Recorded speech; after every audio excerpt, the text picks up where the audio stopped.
Boa noite, Hope. Graça e paz do Senhor Jesus. Amém. Sejam todos bem-vindos para adorar o Senhor.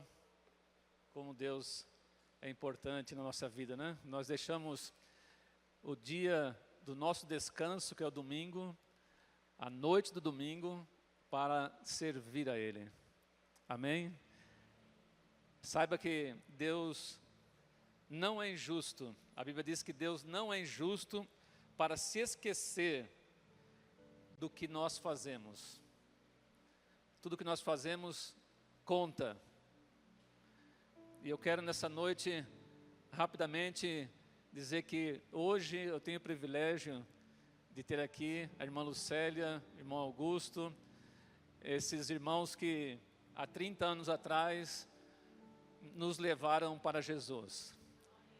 Levou eu, a minha família. É claro que por trás deles estavam Jesus, mas eles se dispuseram a se importar com a minha vida.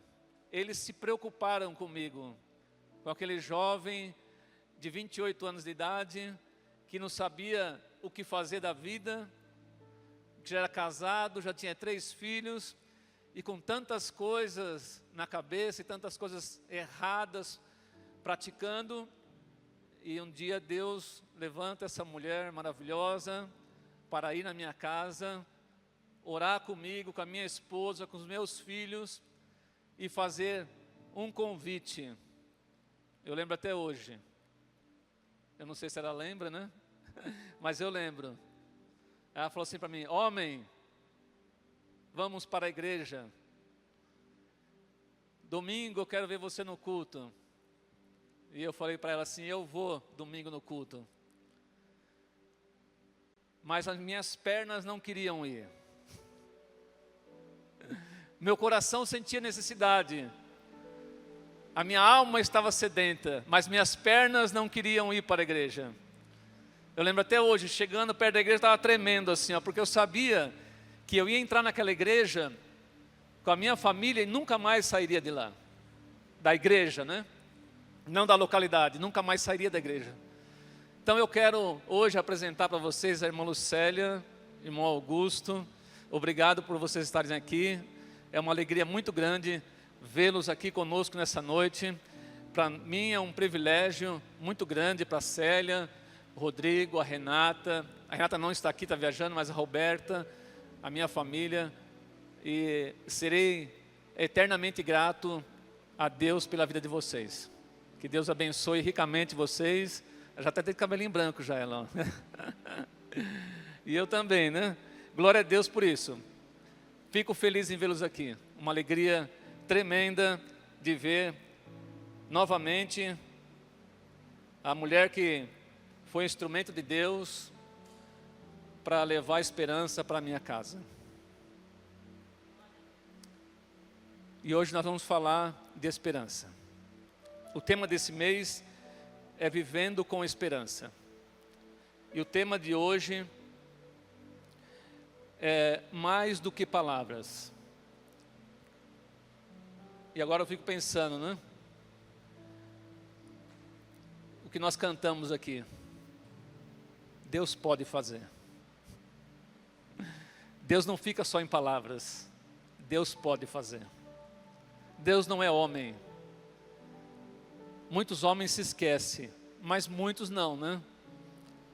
Como a irmã Lucélia, que nos tratou, cuidou de nós durante meses na igreja, até a gente poder começar a gatinhar, andar. E lá eu me tornei diácono, e depois pastor. E agora esse mês já fez 21 anos que eu sou pastor. Porque Deus usou uma mulher para levar esperança para a minha casa. Mesmo tendo nascido num, como a gente fala, né, berço evangélico, eu não tenho esse nome por acaso, né, Elias, por nascer em berço evangélico, mas a gente não nasce crente, né? A gente nasce pecador. Todos nós nascemos pecadores, nós não nascemos crente. Você pode ser o filho do melhor pastor que existe, você não nasce crente. Você nasce pecador.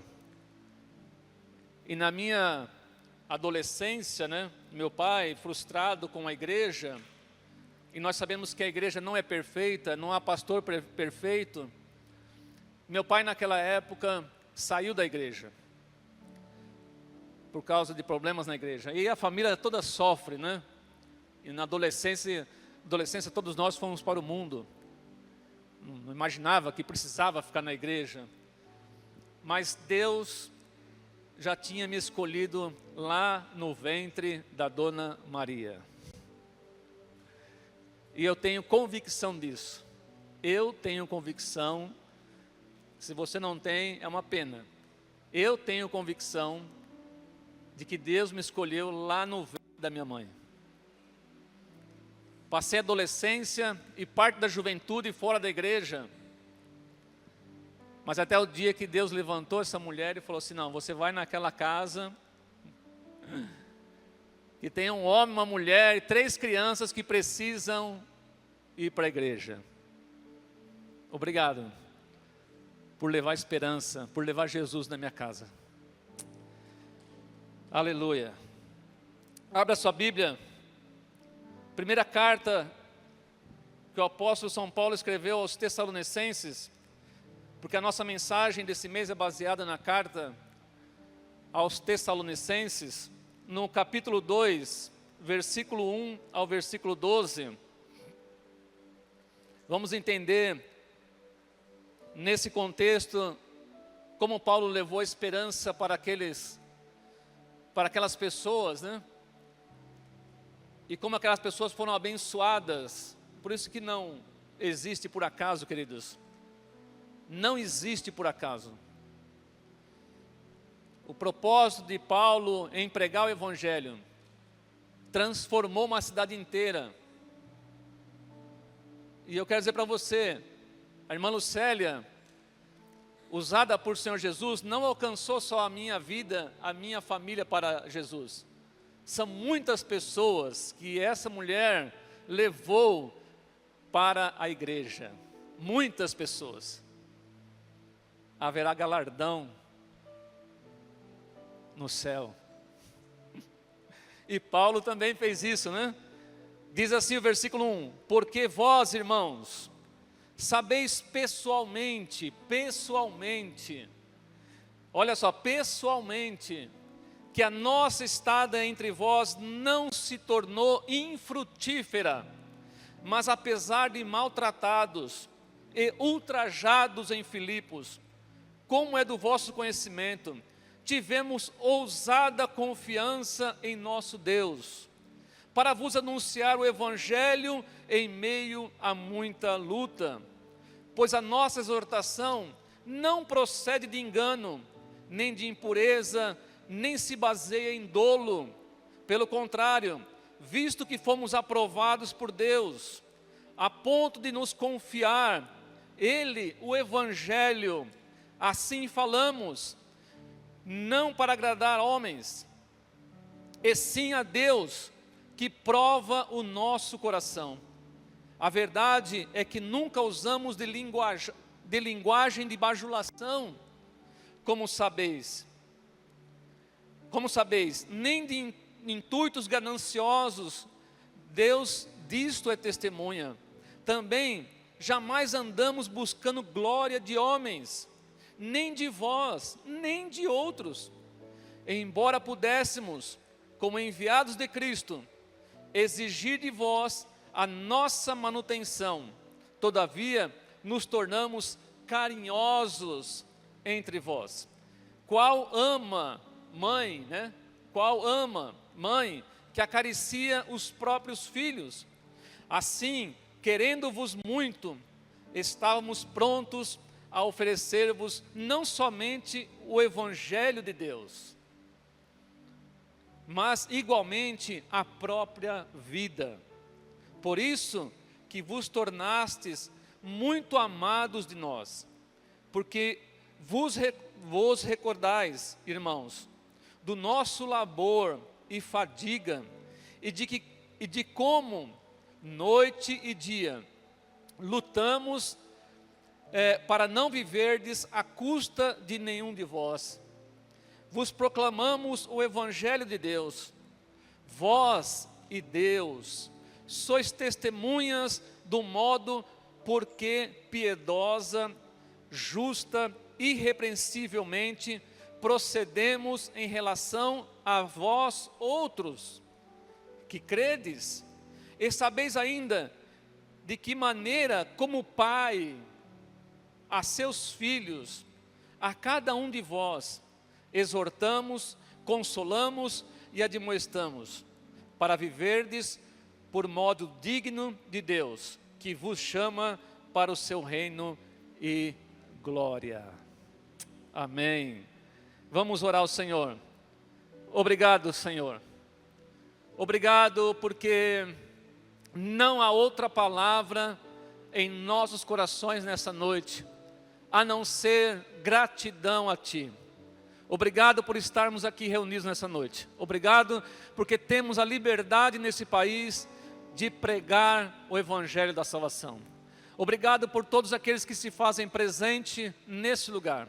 Em especial a irmã Lucélia, irmão Augusto, esse casal que tanto nos abençoou com as suas vidas, que levou esperança para a minha casa, que nos levou ao encontro com Jesus. Continue abençoando a família do Augusto, da Lucélia, o seu filho, a sua netinha. Continue, ó Deus, usando essa família para a glória e louvor do Teu nome, em nome do Senhor Jesus. Amém. Queridos, mais do que palavras, hoje, com o advento da internet, rádio, televisão e as mídias sociais, nunca se ouviu tanto as pessoas falarem. Todo mundo está falando, todo mundo tem alguma coisa para falar. Quem tem Instagram sabe, todo mundo tem alguma coisa para falar. Nunca se falou tanto de Deus também, nunca. É a época que todo mundo, de alguma forma fala de Deus. Cada um tem um Deus, Todo mundo fala do seu Deus. Todo mundo fala sobre a sua fé. Todo mundo está falando sobre a sua fé, seja ela qual for. Todo mundo falando de amor. Os carros estão cheios de versículos, Olha os carros. As pessoas querem falar, então elas colocam lá um versículo bíblico. Se elas querem falar outra coisa, elas colocam no carro. Todo mundo está falando, mas o mundo está carente. Por incrível que pareça, todo mundo está falando. Todo mundo tem alguma coisa para falar. Discursos, de todo tipo. Pegam crianças que nunca leram a Bíblia e falam que é profeta agora, para pregar a palavra. Pegam crianças que não sabem nem quantos livros tem na Bíblia, nem quantos evangelhos tem, mas querem arrumar um jeito dessa criança falar. Está cheio de gente falando, mas o mundo está carente de algo muito mais profundo do que palavras. O mundo está carente de pessoas que sejam exemplos. De pessoas que não só falam, mas fazem. Porque se você entrar numa empresa, por mais pequena e simples que ela seja, e você assinar o contrato e falar assim, agora eu sou funcionário dessa empresa, a administração da empresa não quer que você chegue lá e entre e fique o dia inteiro conversando. Não quer que você fique o dia inteiro tagarelando, ele quer que você trabalhe. Porque se precisa trabalhar, produzir, fazer alguma coisa para ajudar a construir esse mundo melhor. Você não pode casar e falar para a sua esposa, para o seu marido, vamos viver de amor agora. Eu te amo. Ah, eu também te amo. Ah, eu te amo. Eu também te amo. Ah, eu te amo. Eu também te amo. Tá bom. Quem vai comprar comida? Quem vai pagar as contas? Quem vai criar os filhos? Quem vai pagar a escola dos filhos? Você acha que nós podemos viver só de palavras? Palavras, por mais bonitas que sejam, não repercute tanto como o seu comportamento, como a sua atitude, como o que você faz. O mundo está desesperado, carente por pessoas que sejam exemplos vivos. Vamos pegar um exemplo, né? Na política, quantos exemplos nós temos hoje de bons políticos? Seja sincero. Quantos exemplos temos hoje de bons políticos? Quantos exemplos nós temos? Isso é só uma parte pequena da sociedade, a política. Eles falam, é o povo que mais fala, é político. E não é à toa que muitos deles querem entrar nas igrejas e usar o espaço da igreja, e você e eu, porque eles gostam de falar. Mas quais deles fazem alguma coisa? Quantos deles, na verdade, fizeram alguma coisa efetiva para o Brasil? Paulo está em Filipos, e lá ele sofre, junto com Silvano ou Silas, Timóteo, eles sofrem bastante. E eles saem de Filipos e vão para Tessalônica. Um pastor, um apóstolo naquela época, hoje não tem apóstolo, né? Já falei 10 vezes isso aqui, né? Mas não tem mesmo, né? Um apóstolo naquela época não podia ficar só de palavra. Ah, eu sou apóstolo. Eles tinham que levar o evangelho lá, atravessar fronteiras, apanhar, ser apedrejados, sofreram, e todos eles foram martirizados, porque eles não ficaram só dizendo assim, ó, palavras. Eles deram a própria vida. E saindo de Filipos, eles foram para onde? Para Tessalônica, uma cidade que fica hoje no norte da Grécia, que era a antiga Macedônia, que era o lugar do do Alexandre o Grande, a Macedônia, onde Paulo saiu da pequena Palestina. Para não ficar só em palavras, nós temos que fazer alguma coisa. Saiu da Palestina e foi lá na Grécia pregar o evangelho. E ele está relatando aqui para aqueles irmãos. E por incrível que pareça, esta é a primeira carta, 1 Tessalonicenses, é a primeira carta que o apóstolo São Paulo escreveu. As pessoas acham que a Bíblia está na ordem cronológica. Não está, viu? As pessoas pensam que Romanos foi a primeira carta que Paulo escreveu. Não foi. A primeira carta que Paulo escreveu foi 1 Tessalônica. 1 Tessalonicenses, né? Foi a primeira carta que ele escreveu na sua vida também. Mas antes dele escrever, ele foi lá. Agora ele está escrevendo depois que a igreja já está lá. Porque ele não ficou no discurso de longe. Como é muito fácil para as pessoas ficar de longe, falando, ficar por trás de uma tela da internet falando, é muito fácil isso. Ficar lá no Instagram, no Facebook, falando. É muito fácil isso, ir lá e levar esperança para as pessoas. Ir lá visitar o irmão, a irmã que está enferma, a família que está precisando de oração. Levar esperança para as pessoas. E Tessalônica se tornou uma igreja modelo. Sabe o que é uma igreja modelo? Leia a primeira e a segunda carta de Paulo aos Tessalonicenses. Virou uma igreja, se tornou uma igreja modelo. Olha o que ele fala no capítulo 1, versículo 7. De sorte que vos tornastes modelo para todos os crentes.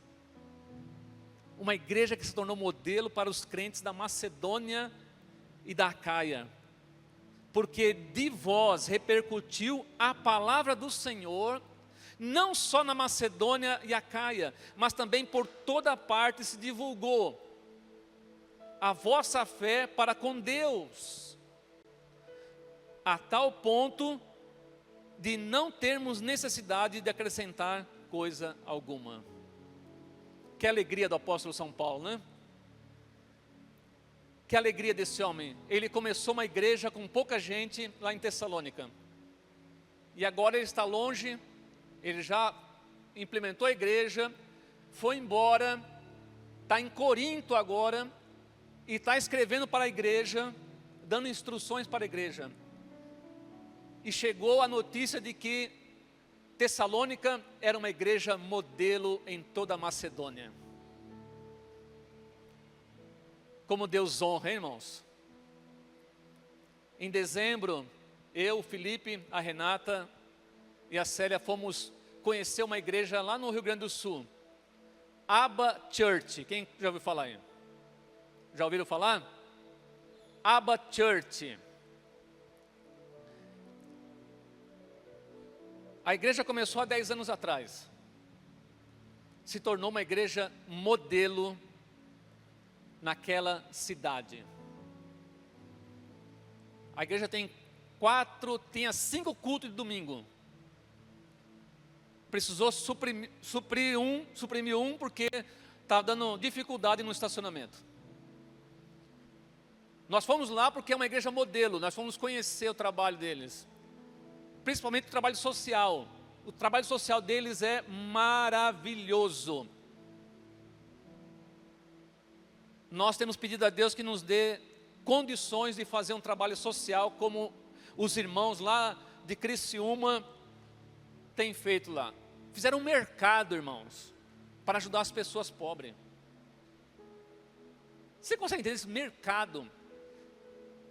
A igreja tem todo tipo de profissional. Tem uma parte de saúde, que tem médicos da igreja que cuidam. Para vocês verem, se tornou uma igreja modelo. Olha o que Deus faz. Nós cantamos aqui, Deus pode fazer.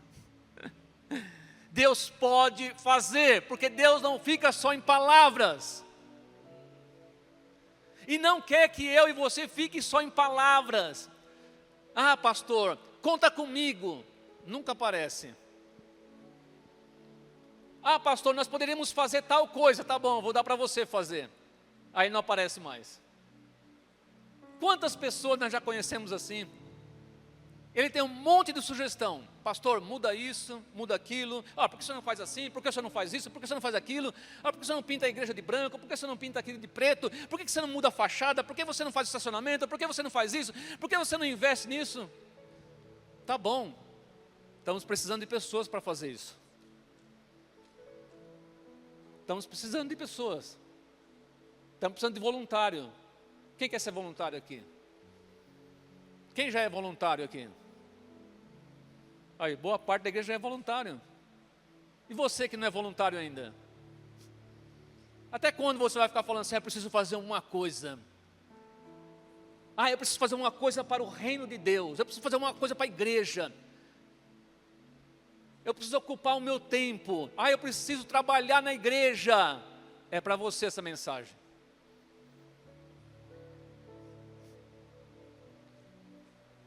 É muito triste ver as pessoas ficarem só de palavra, né? Então eu quero aproveitar nesse texto que nós lemos. Vamos aprender 3 maneiras de viver um evangelho que é mais do que discurso. É mais do que discurso. O evangelho é mais do que palavras. Primeiro, mais do que palavras, coragem e perseverança.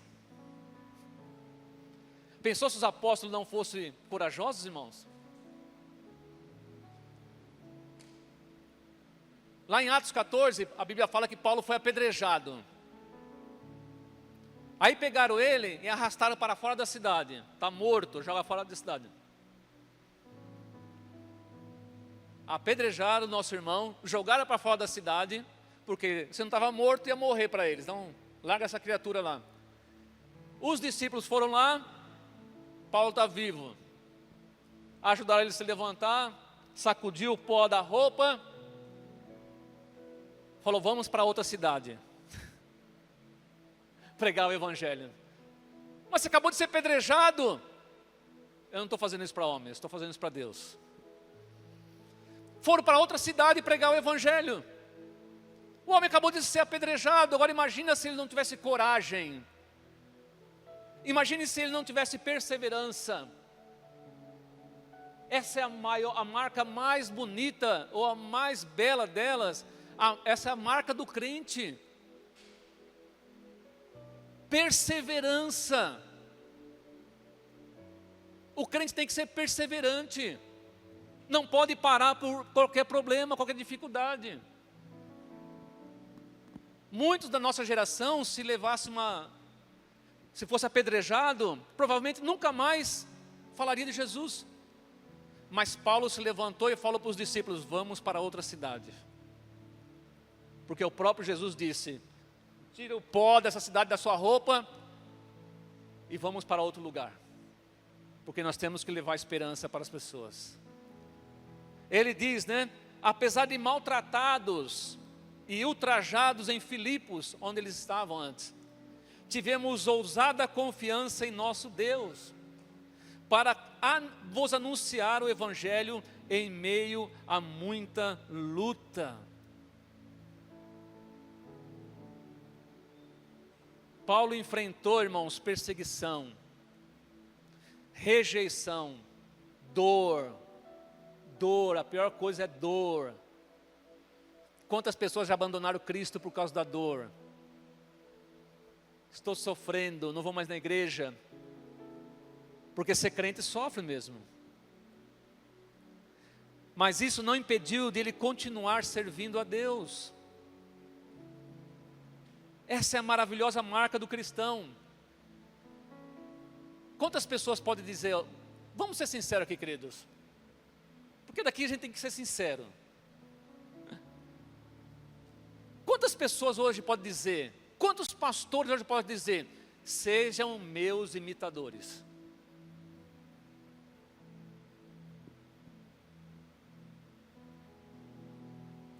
Quantos crentes podem dizer, crente, pai crente, mãe crente, quantos pais e mães podem dizer, olhar para o filho e falar, filho, seja meu imitador? Quantos pais podem fazer isso hoje? Pai cristão, né? Quantas mães podem falar para as filhas, filhas, sejam minhas imitadoras? Porque se o filho olhar para o pai e para a mãe, vão ver o quê? Perseverança? Coragem para servir ao Senhor? Quantas pessoas podem dizer hoje? Quantos pastores podem dizer hoje? Sejam meus imitadores como eu sou de Cristo. Você pode imitar o pastor na forma que ele imita Cristo. Servir a Deus e as pessoas, porque nós também servimos as pessoas, principalmente os pastores, exige disposição para continuar, mesmo quando há dificuldade, mesmo quando há oposição. Não basta falar de fé. Tenha fé. Tenha fé. Não basta isso, querida. Isso é muito bom, né? É como se você sair para evangelizar ali. Olha, vamos fazer evangelismo? Vamos. O que você vai falar para as pessoas? Jesus te ama. Basta isso aí, não? Jesus te ama. Então nem sabe quem é Jesus. Jesus quem? Aquele que mora na rua ali? Porque tem gente que chama Jesus, né? Jesus te ama. É legal isso aí, né? Mas será que você pode chegar para um mendigo ali, ó, sentado na rua e falar assim: Jesus te ama, mandou eu vir aqui e te ajudar. Você está com fome? Tô, vamos lá, vou te levar ali para você almoçar. Está precisando de roupa? Tô, vamos ali que eu vou comprar uma roupa para você. Está descalço? Tô, vamos ali que eu vou comprar um sapato para você. Quem que vai fazer isso? É fácil falar para as pessoas: Jesus te ama. Jesus não ficava falando para as pessoas: ó, Deus te ama. Ele não falava isso: Deus te ama. Ele falava assim para as pessoas: vem aqui, eu vou curar você. Levava os doentes para Jesus. Jesus, a primeira coisa: eu vou curar você. Discurso é bom, mas o melhor é a prática. Viver o Evangelho é estar presente na dor do outro, é estar presente. Não é só ligar para a pessoa e falar para a pessoa assim: ó, Deus te ama. Mas é ir lá visitar a pessoa, é orar com a pessoa, é continuar amando, é continuar servindo e caminhando com coragem, mesmo quando dá vontade de desistir. Eu não tenho ideia de quantas vezes eu pensei em desistir. Pastor, você já pensou em desistir? Já pensei várias vezes. Em falar: nunca mais eu quero ser pastor na minha vida. Vou lá para minha chácara lá em Itupeva, lá vou ficar na chácara roçando lá, plantando, cuidando das minhas árvores, fazendo uma horta, porque olha, não é fácil não. Mas de repente, né, aquilo que o Weber pregou domingo passado aqui, aquele que nos habita, quem que é? O Espírito Santo. Aquele que está em nós, dá um chacoalhão e fala: não estou na sua vida à toa, levanta, vai fazer a obra, vai trabalhar, para de reclamar, para de murmurar, vai servir ao Senhor.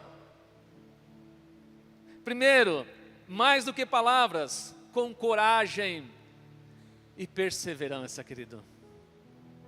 Segundo, mais do que palavras, com pureza de coração e autenticidade. Como eu gosto de pessoas, né? Eu até falo para as pessoas quando chegam aqui. Tem pessoas que falam lá no Instagram, falam assim para mim assim: pastor, eu vou visitar a Hope.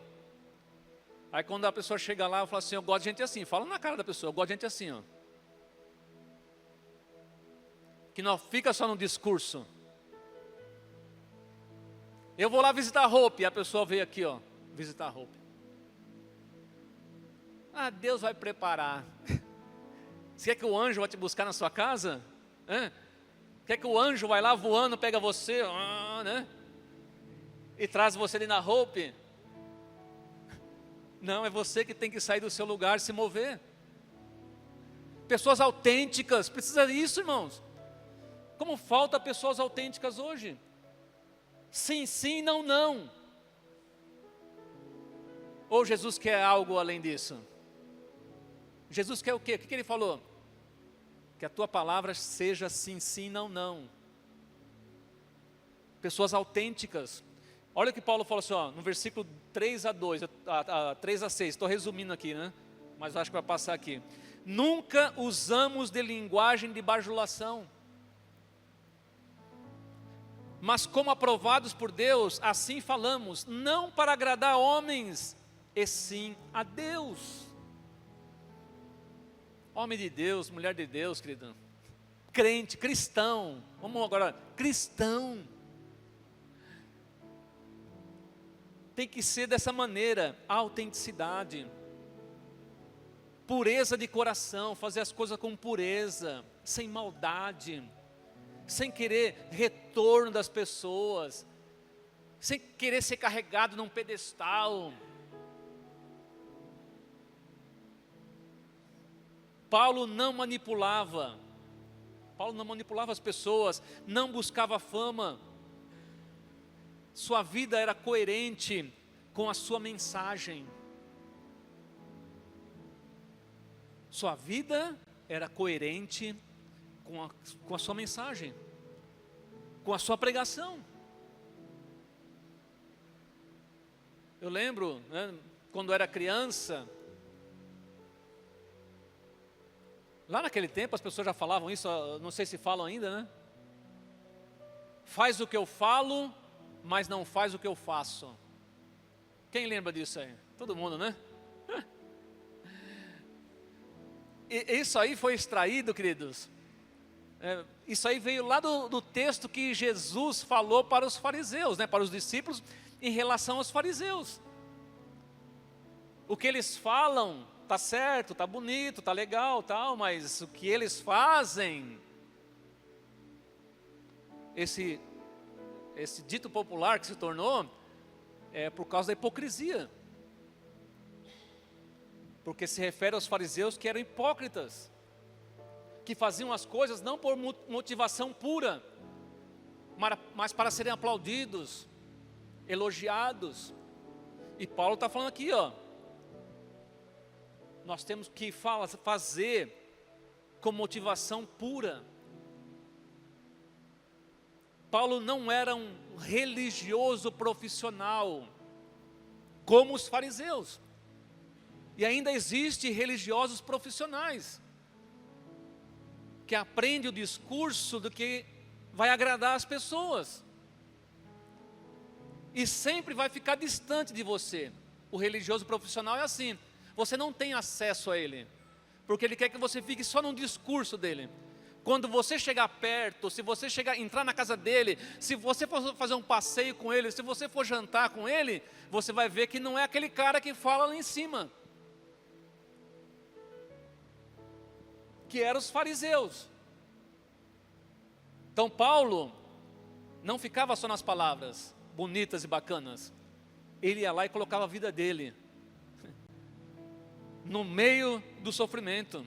Paulo era autêntico, não buscava aplausos, status, recompensa. Pelo contrário, ele falou assim: olha, nós podíamos até exigir de vocês salário. Como o apóstolo, podia até exigir salário, mas eu não vou fazer isso. E Paulo foi trabalhar, fazer tendas. Paulo trabalhava ainda.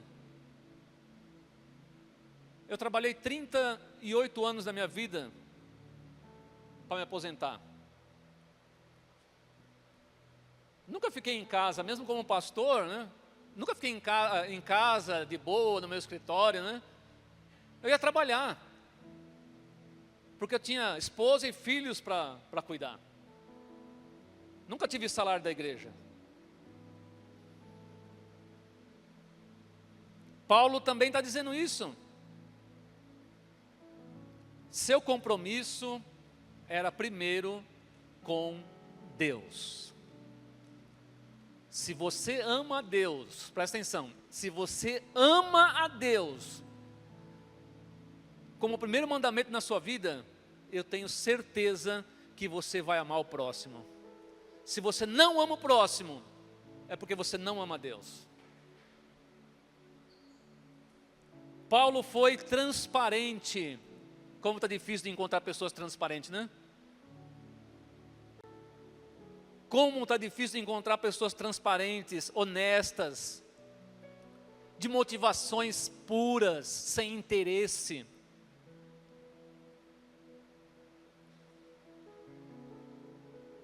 O Evangelho, queridos, é para ser vivido com integridade. Uma coisa eu aprendi nesse tempo de pastor, lendo, né?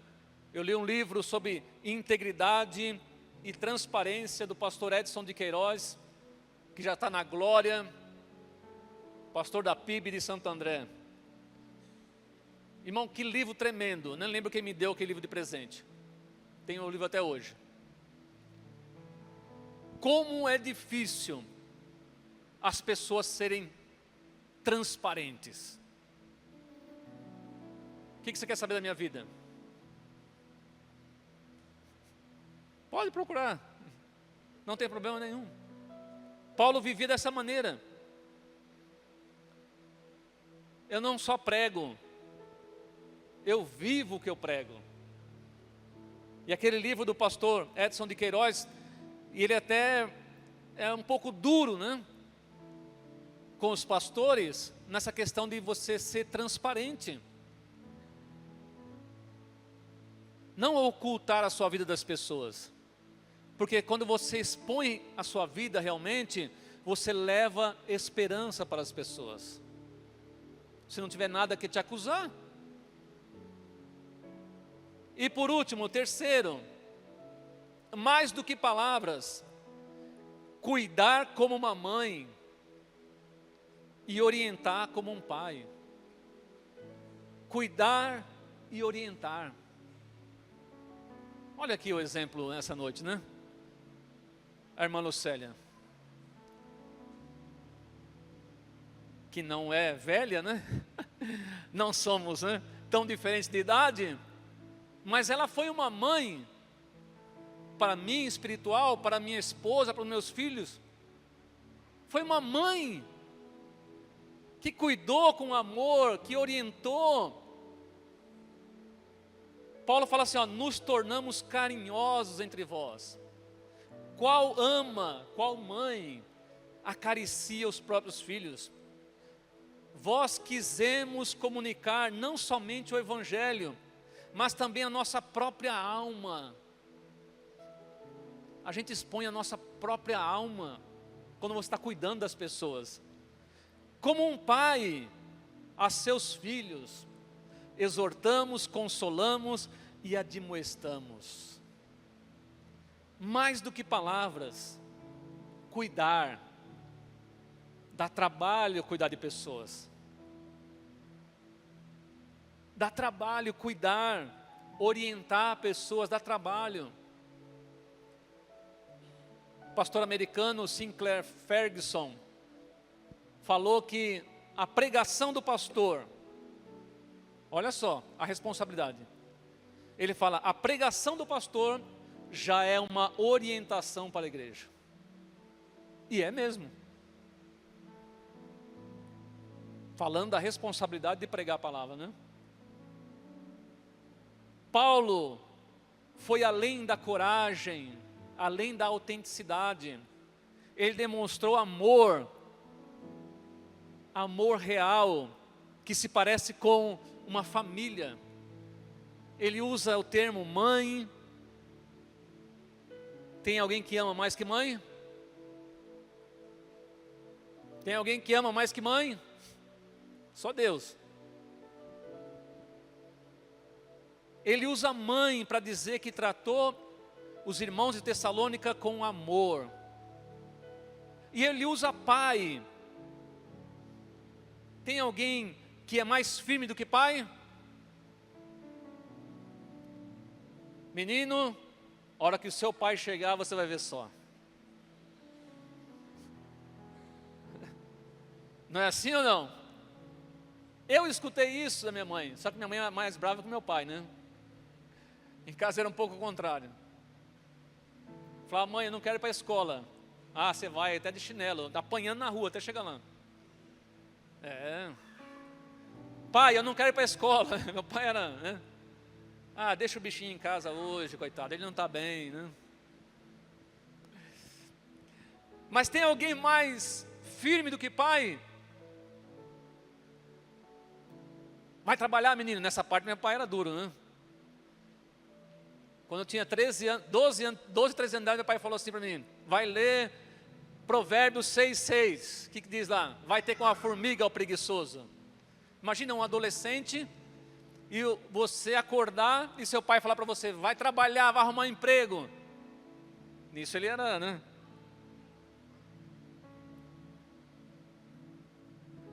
Além da coragem, queridos, da autenticidade, nós levamos esperança para as pessoas, amando as pessoas, querida, instruindo as pessoas, e às vezes precisa ser firme, e às vezes precisa ser duro, mas às vezes precisa ser carinhoso, às vezes tem que abraçar a pessoa, chorar com ela.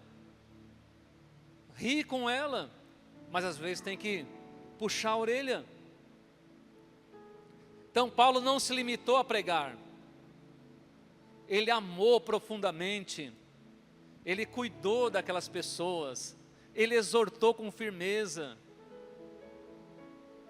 e ele usou para a igreja de Tessalônica como se fosse família dele. Ele falou assim: olha, no meio de vocês, eu tenho sido como uma mãe para vocês. Eu também tenho sido como um pai. Às vezes eu sou duro com vocês, mas é porque eu amo vocês. Ele foi amoroso. Precisamos de pessoas assim, queridos, que saia do discurso. A Hope precisa de mais voluntários.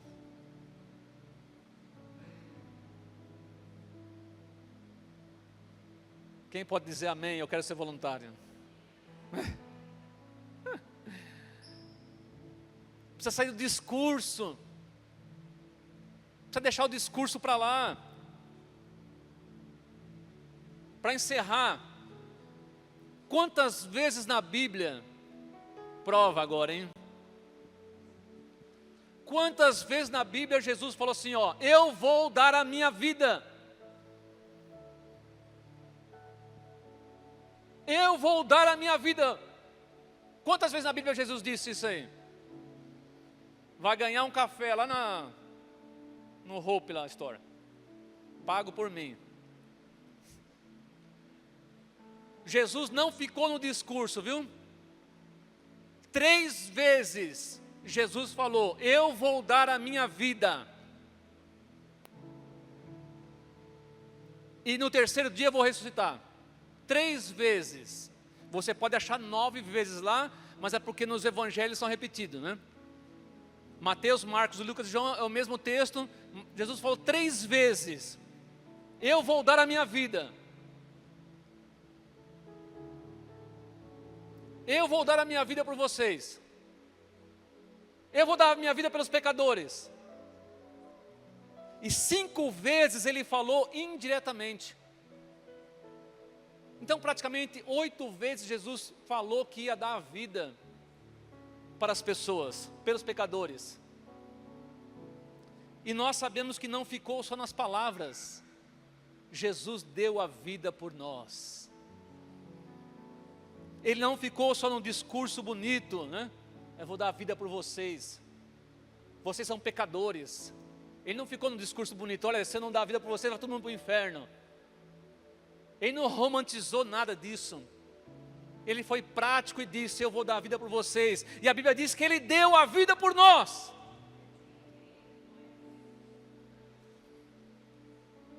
E a Bíblia diz que Ele deu a vida realmente. E dar a vida, morrer na cruz do Calvário, Jesus mudou o mundo para sempre. Para sempre, o mundo nunca mais foi o mesmo. Porque Jesus não ficou no discurso, eu vou dar a vida para vocês. Ele foi lá e deu a vida na cruz do Calvário. Deu o seu sangue por nós. Bilhões de pessoas, presta atenção, bilhões de pessoas já se converteram por causa de Cristo ter dado a vida por elas na cruz do Calvário. Quando a igreja chegar no céu, João viu lá no Apocalipse uma multidão de pessoas. São todos aqueles que foram salvos pelo sangue do Cordeiro. Aleluia.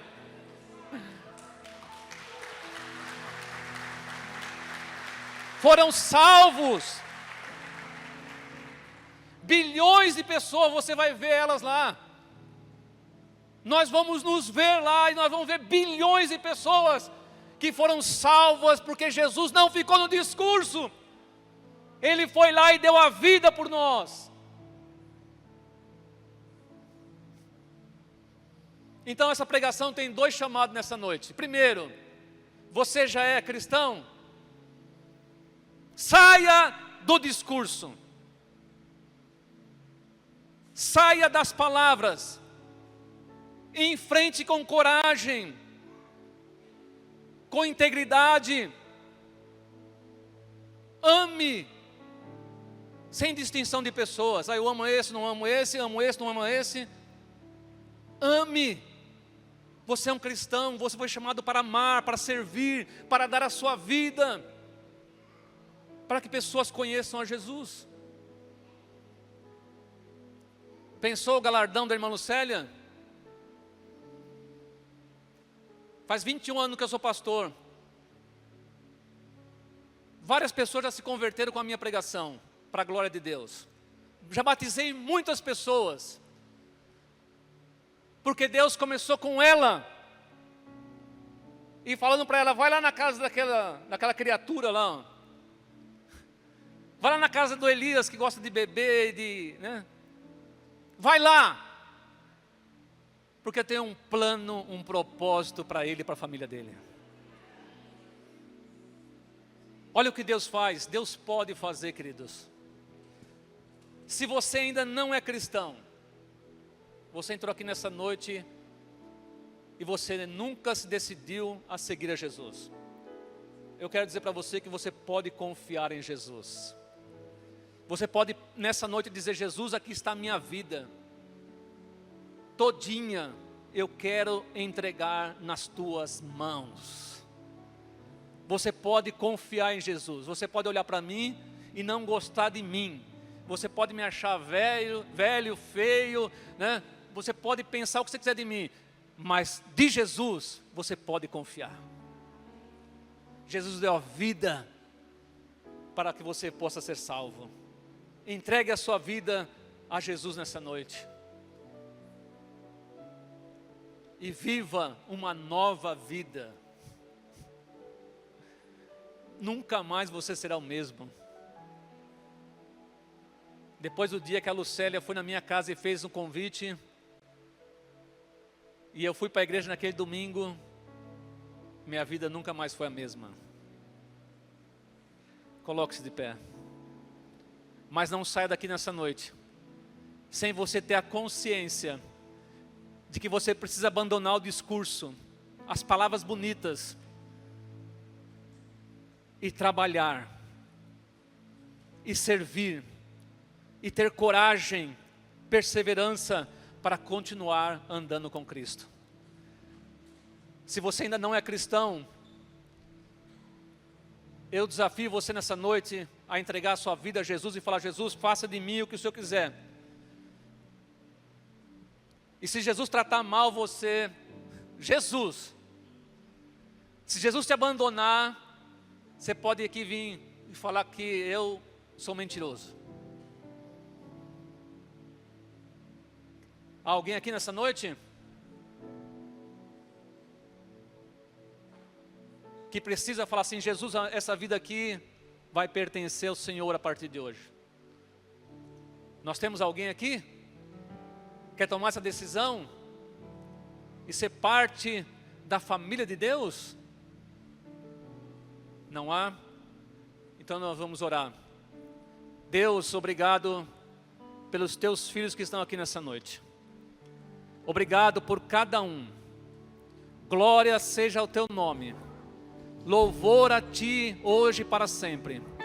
Pelas vidas que estão aqui nessa noite para te adorar, para ouvir a tua palavra. Abençoe os teus filhos. Sustente cada um deles. Use cada um deles para a tua glória. Que cada um aqui, Pai, seja um instrumento poderoso nas tuas mãos para fazer transformação na vida de muitas pessoas. Que nós abandonemos as palavras e comecemos a praticar a vida cristã. Em nome do Senhor Jesus. Deus abençoe a todos. Uma semana com Jesus é uma semana abençoada e vitoriosa.